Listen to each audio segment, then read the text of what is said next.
Gwa male, male. Antanyo mal mo gwa me chwala yom ding biel manuba. Alo konje telepon ka. Kwaje la ye ko biawa lara. Ya jogi mando ngan tiga dul maton ta run wal diak ma chajak kadis. Alo dul achia mani ba kwen kok te jen bakel. Te ma jin nya biel chaje kamodi bika yor pen.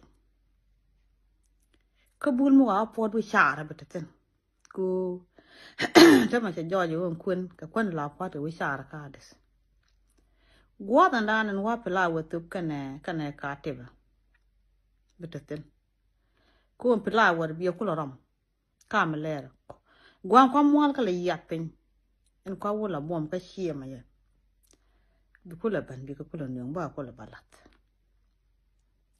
An ba mwal ka ba chika rom ka nyin ka chika gul. Bakula jojo wa jala kel ke nyamar mo gwa ma pot jan ba ko lo no. Ke de nya biel chai kam go di bi ka yor pen. Ku en ba kwa ti wa ra tin. In jala dong di wa ta da ko kon ya te mwal nyam. Yo ko la tag. Ajin nyamar mo gwa lo ko en mo kuna chida ta jawta. Jin pointo jin nya biel yom de. Ba ko na tina ta. Ajan dul ta run wal diok. Nya meng na yam. Nyam go. Yo di bi ga yor pen.